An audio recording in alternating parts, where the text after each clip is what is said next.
Wow, it's like an echo in here. I don't really have the voice for a big echo, but you know, I'll try and be like Thor-like or something.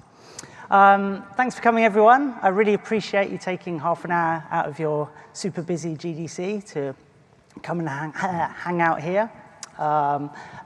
You probably know all the sort of housekeeping stuff already, but I think you need to like turn off your phones and get something scanned and answer some emails later. So do those things and everyone will love you, including me. So, hello, I'm Rex. I am a game maker. I've done a bunch of stuff in TV and animation as well, but it's mostly been in games. A little bit of background. I started out as a sheep farmer, and I gradually raised a large flock of sheep. And then one day, I sold them. And I took the money and I bought my first computer. And there it is. Well, despite what you might actually think, that's not actually me. But, you know, I'm flattered. And it was an Amiga 500, the best computer ever designed, unfortunately for my sheep. And here's Andy Warhol using one to paint Debbie Harry. And I kind of wanted to get in on this. You know, I was so inspired by what was like the use of the digital device to create art, and it just seemed so much quicker and easier. So I got myself an Amiga, and I used this incredible technology to make some very bad games. That's one there. I'm not showing you the main screen. You can only see the UI because, you know, it doesn't get better as you go up. And, you know, despite this image, I think I probably had some skills as an artist, but ultimately I was just kind of a fanboy for the technology. I didn't really have anything to say with it at the time.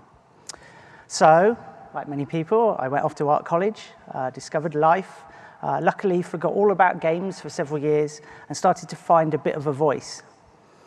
I studied graphic design, although I was much more of an illustrator, because I wanted to learn about the wider context of how my artwork would and could be used. And that's something that stayed with me when I'm trying to choose an art style with meaning behind it. And the other thing I learned was, twin screens. I'll go this way. Shit, right. Sorry, you can go home now. I'm not going to tell you anything good.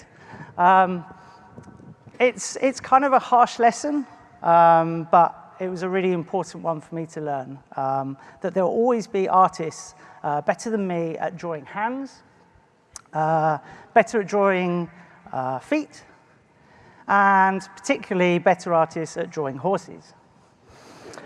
But learning this like really freed me up to make work that was like less about the rendering skill and more about finding the best way to convey a particular message or to create a certain emotion. And the other thing I was learning at the same time was like teaching myself the software Flash. And I really loved this software, as you could quickly pull in all kinds of media, add audio, draw all over it, and then start making it interactive. And it was a very different process from those early attempts of like making games where, you know, I had to pre-plan everything. Using Flash was far closer to my own creative process and much more like playing. So I made little interactive experiments, which became quite game-like, and that was kind of enough for me to accidentally be hired into the games industry. Initially at Lionhead Studios, and then with a close bunch of friends at their new company called Media Molecule, where I worked on defining the company's house style, which I guess you could sum up as make it pink. But also working on the look and atmosphere of the games, as well as posing for really awkward photos. And together we made Little Big Planet, and my niche on that was mainly bringing in elements of pop culture and street art. And much of this was to try and show that the game is constantly evolving and being added to. And if we think of the game as a graffiti wall or a mixtape, that's saying that there's never a perfect conclusion. It's just an ongoing process of creators inspiring each other to create the next stage, which makes it more approachable. Everyone is able to play their part in a sort of never-ending process of creation. And then after 5 years of making Little Big Planet, we wanted to do something different, and I was given the opportunity to creatively lead a team for the first time. And that's when we made Tearaway and Tearaway Unfolded. And this kind of built on what I'd learnt on Little Big Planet of trying to take an abstract idea and make it tangible through its art and its sound and its gameplay. So this was going to be a handheld game with lots of touchscreen interactions, and we wanted a world that would be very reactive and tactile. We took the approach to build the entire world out of paper because that felt the most successful way that we could do that. What was interesting about that is that it especially allowed both our team and players themselves to successfully contribute artwork to the game. The paper style, it unified whatever people made in it, so it always looked part of this papery world. And making Tearaway has been the biggest influence on what I'm actually here to talk about, which is the game Knights and Bikes, which is what I'm working on at the moment. So let's move on. Now, this particular project was dreamt up as a smaller scale collaboration between me and my friend Moo, who's down there. Hi, Moo.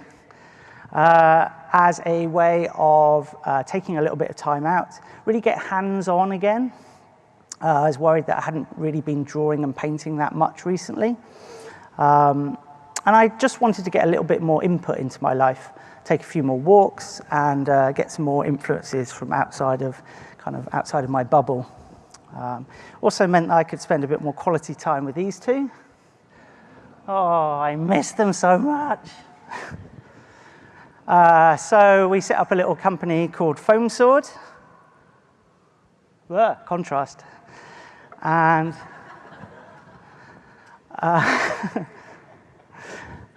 so that we could make this game called Knights and Bikes. There it is. Now, on the surface, this game is inspired by coming-of-age movies, 1980s nostalgia. Oh, speed up, there we go. And some classic video games.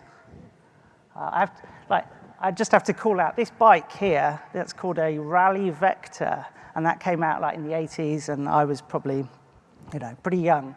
And that bike has a built-in computer that talks to you while you cycle. I mean, incredible.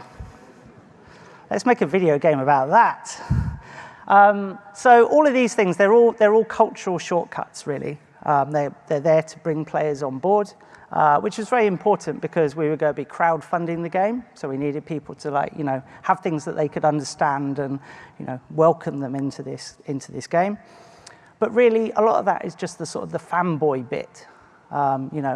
What's going on under the surface of the game to make it its own thing? How can it really stand apart from its influences? Well, firstly, it's influenced by our own childhoods and experiences, and its setting is directly. You probably shouldn't look too closely at that map. There's really bad stuff on there. It's based on an exaggerated version of where I grew up in rural Cornwall, which is the. Oh, let's help you out. There we go. The pointy tip of the UK. Which is where I raised and sold my sheep to get that sweet computer. So it's actually a very rural area with little fishing villages, all hanging onto the rocks as the next storm blows through. It's a very beautiful place, but it's also, it's a place that a lot of people want to come and visit, but it's economically one of the poorest areas in Europe. Which has a big impact on the look and the atmosphere and themes of the game. And that sketch on the right is the very first page of my first sketchbook in the game. And that's how it looks in-game. It's a 3D world made up of thousands of little paintings. And they're all hand-painted and then layered up to create a believable 1980s rural setting. Lots of caravan parks and fishing villages and plenty of countryside to explore in between. The game itself has you playing as a couple of tough little girls on their bikes. And they're seeking adventures, they want to find treasure, and they're just generally learning about the adult world around them, but all done with like that just almost explosion of creativity and infectious energy that kids have.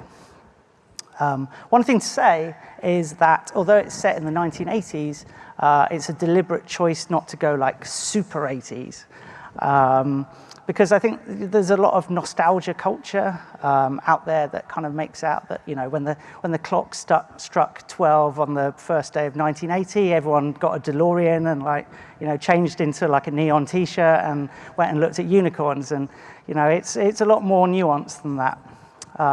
You know, you have to have money to keep up with trends, and because it's set in an economically challenged area, you know, we wanted to make sure that the 80s influence was a lot more nuanced, and there was a reason that some characters will be more kind of like pop culture than others. So how do we get started? Well, as I was saying, it's quite a personal project, and the aim was to make a game that could be tinkered on and iterated on as a very small collaboration between me and Moo. So it needed to be like generally easy to make the assets, you know, because there was a lot of them, you know, that I was going to have to paint and animate and assemble. And previously, I'd had the luxury as well of working in custom engines that were created to like fully simulate a certain look, you know, to make a world out of paper or make all the craft materials of Little Big Planet. So it didn't really have, you know, that would be a little bit crazy to try and do a new engine for a team of two. Wasn't going to put Moo through that. So you know, we needed to use off-the-shelf tools. So we used Unity and needed to come up with an art style that kind of I could just paint final artwork and then just bring it into Unity as PNGs and start building. Thematically, like I was saying, it was going to be built on pop culture touchstones such as the Goonies, but also, you know, wanting to make it its own thing with some autobiographical twists. And this is the important one. This kind of suggested that it would be a game about a fairly everyday world, but one explored by kids with lots of energy, wild imaginations. So it was a question of like, what's that world going to look like through their eyes? And this really was the key to represent, the visual style is there to represent how the kids in the game would try and depict it themselves. So as you play, you feel like you're seeing the world through their eyes, or at least with their imagination and energy having some effect on it. So in other words, it's all a little bit fuzzy, a little bit scribbly. It's all painted with two brushes. We've got this softer one for natural elements, and then a harder-edged one for highlights. And sticking to these two brushes has been really important to the visual style of the game because it you know, it unifies everything. It's kind of like the decision to make the whole world of Tearaway out of paper. You know, it's a self-imposed limitation to tie everything together. Here's an exciting bit of live eyeball painting. I mean, I could just leave that running if you like, but, you know, maybe I'll move on to some more slides. Here's use of the softer brush for a little bit of shading, and then the harder one for the double-edged chin. Double-edged? Double chin. So in the early stages, many elements, you know, the characters and whatnot, were designed in vectors because it's, you know, it's much quicker and easier to get the bold shapes and silhouettes.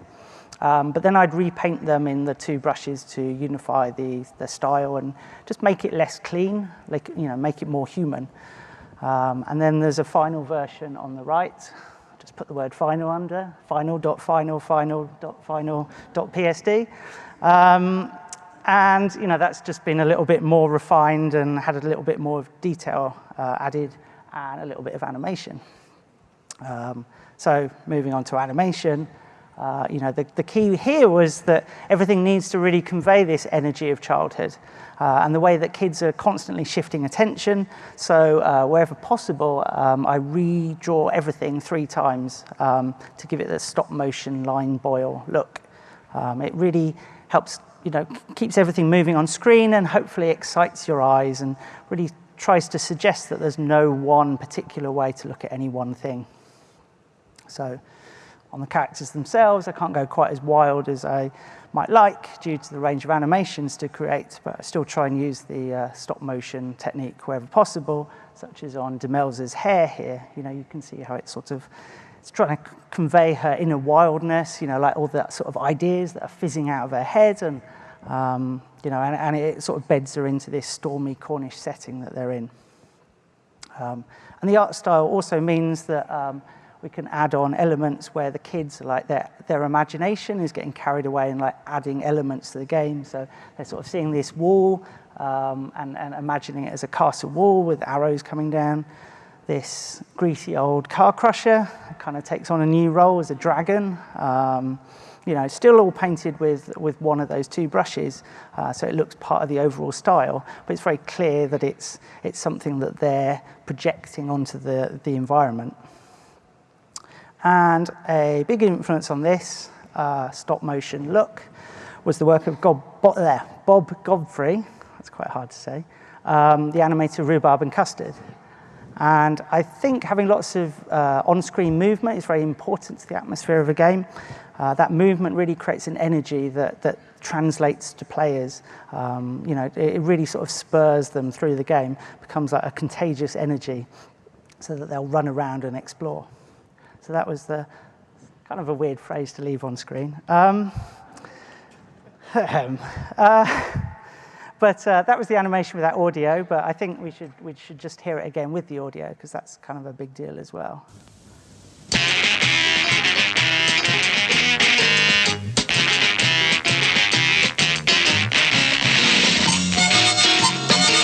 Right, I'll just have to cut it off there. But audio is a really big deal to me. While I'm working, a lot of influences for me come from audio. And it's great to investigate other visual styles and techniques, but it can be overwhelming sometimes. So when I'm really knuckling down on a project, I'll have the radio on in the background, listening to that. I'll have, want to listen to people talking, like being out in working in a cafe or something, so that you hear that, or create like custom music playlists so that they're influencing you while you're working on particular areas. There's one area, the harbour area of the game. This particular audio, Dylan Thomas's Under Milk Wood, is like really important for me. So. It is spring, moonless night in the small town, starless and Bible black. The cobbled streets silent, and the hunched quarters and rabbit's wood limping invisible down to the slow black, crow black, fishing boat bobbing sea. The houses are blind as moles, though moles see fine tonight in the snouting velvet dingles, or blind as Captain Cat, there in the muffled middle by the pump and the town clock, the shops in mourning, the welfare hall in widow's weeds, and all the people of the lulled and dumbfound town are sleeping now.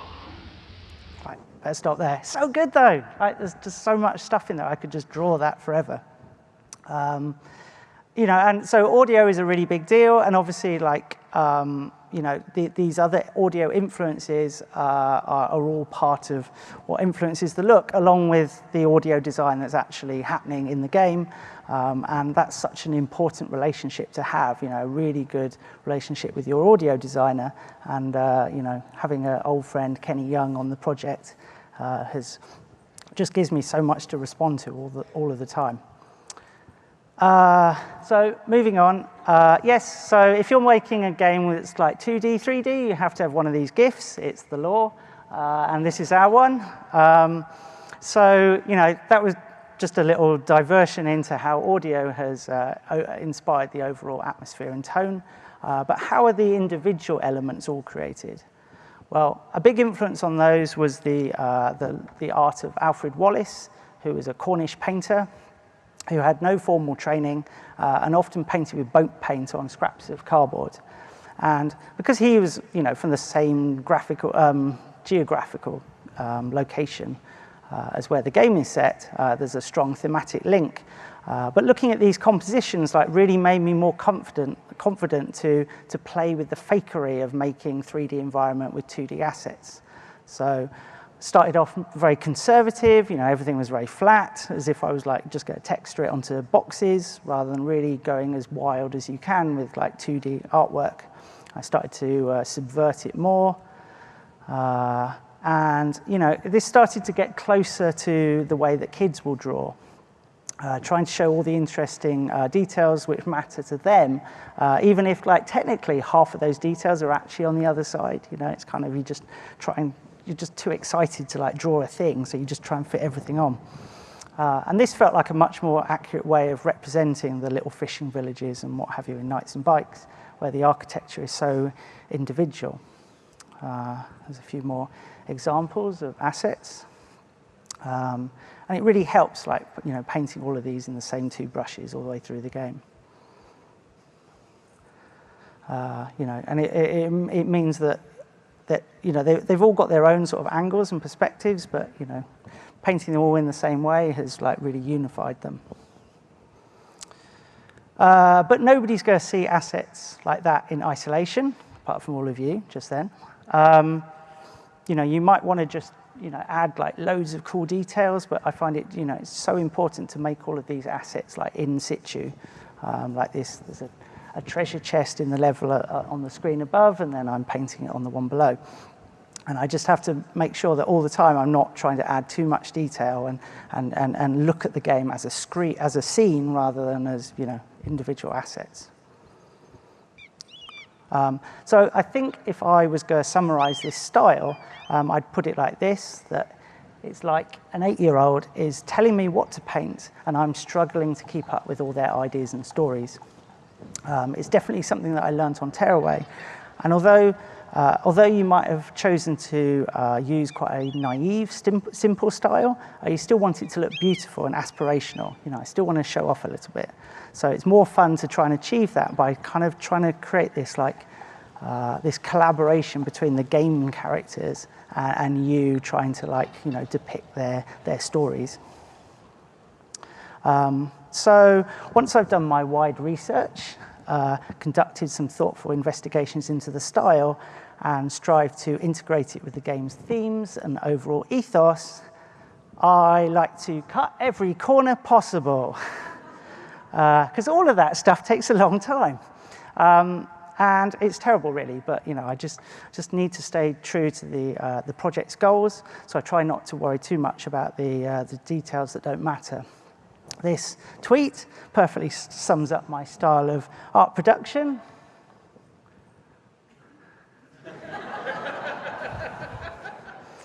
So sometimes, just by deleting or hiding the worst thing, you make everything else better. I'd like to do it all properly, but sometimes it's just not possible. And it's great, if you do this, that you can win back some time to really work on the characters or work on the atmosphere of the game. And I try and do a bunch of things to keep myself inspired while I'm working. One of my main things is to go on plenty of walks. Yes, there we go.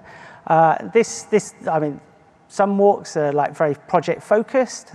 This is going on hikes around the actual real life, environments that Knights and Bikes is based on.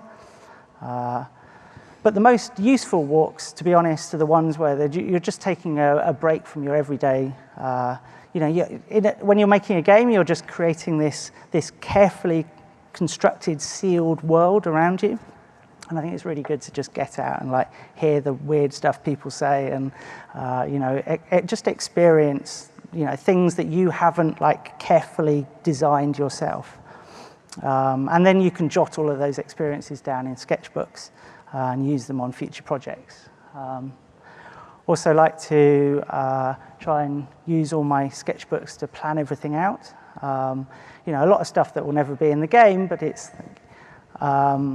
you know, it's just working out how it all fits together. And I find being slightly removed from the game like a really good way of just, you know, figuring it all out on paper. And a lot of this actually kind of puts me back in that mindset of when you're 8 years old and you're just, you know, you used to like make up little maps on pieces of paper for places that don't exist. But now I have the power to make them exist. It's great. And also a way that you can, I like to try and spend some of this time that I'm sort of claiming back by like painting, oh, more eyeballs, like trying not to use the flood fill tool.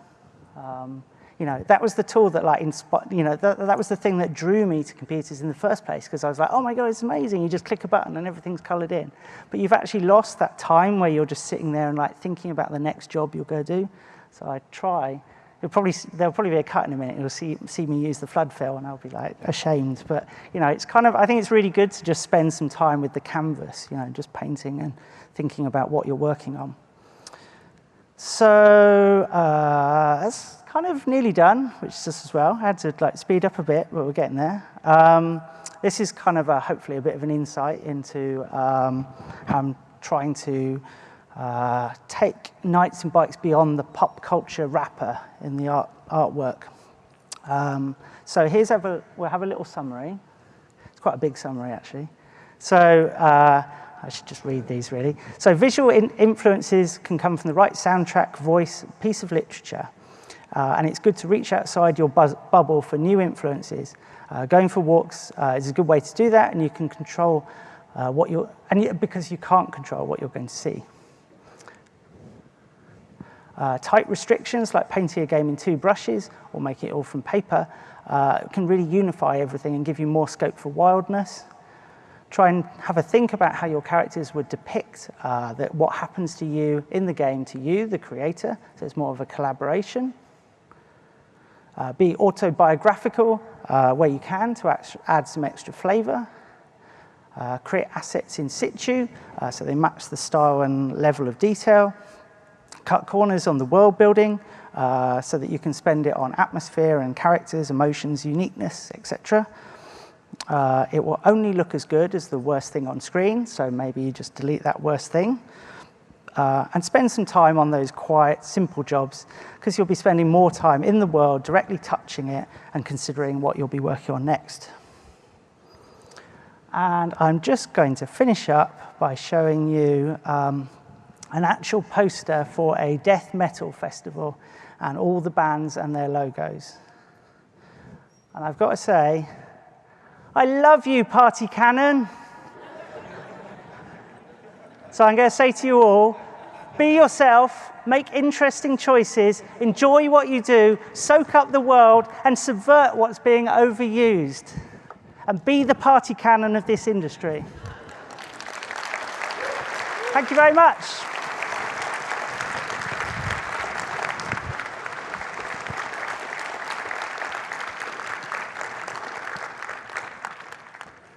I don't know if there's any time for questions or not. Yes? Wonderful. One of the things that I struggle with is getting your level of like cohesion, which I may never achieve before I die, but that's another thing. And I always encounter a point where I'm drawing inspiration from a whole bunch of different sources, but the style that I've built is sort of like filled with internal contradictions, and I don't know how to quite squeeze hard enough to get all the impurities out. Okay. I'm wondering if you can provide any insight about how to do that. Sure. How to... I mean, because a lot of my background is making videos. I used to make all the trailers for Little Big Planet games and what have you, and I've always found like making making videos or ways of representing my work or the work of my team back to myself like really useful, because you see it slightly differently. So it's like, you make a little can't even say it, sizzle reel for your project, so that you're just like, you really distill it down into its most, into its best points, really. And I find that a really good way to, it might just show you like where the holes are, but also it's a good way of, pushing it in a new direction. That's wonderful. Thank you. Thank you. Hi. Hi there. Thank you for the talk. I'm an instructor over at Purdue University with our game dev program, and every semester when projects come around, I'm kind of surprised by how many students won't take up a 2D project unless it's like pixel art. Okay. And I'm assuming it's because they think that like hand-drawn animation or that kind of like digital painting is really time-consuming and potentially like a tripping point for the project. They have, say, like 10 weeks. Do you think it would be viable for them to get their foot in the door with the art style and create at least like a decent vertical slice of a 2D project like this? Or would it be too cramped for them to sort of, or would they get like overloaded with it? So I think it's totally possible to do a 2D project in a short amount of time. I think what can help is to maybe take some influences from short films. There's some really interesting stuff where I'm always inspired when I see how simple and focused some short films are, where it might be just a character and an object on screen, and they haven't. I think sometimes when we take things into the interactive world, we feel that we have to put everything has to be an object. But as soon as you start adding a few objects, then you have to add more and more and more, and it's kind of interesting to just make a game about a chicken and a worm, and the worm just keeps popping up and going down, and that's all you need. So I think just being very focused on the actual setup of the game, so that all of the assets can be like really worked up and be the best that they can be. Thank you so much. I'll pass it on. Cool. All done? Okay. Well, thanks everyone for coming. Have a great GDC. Cheers.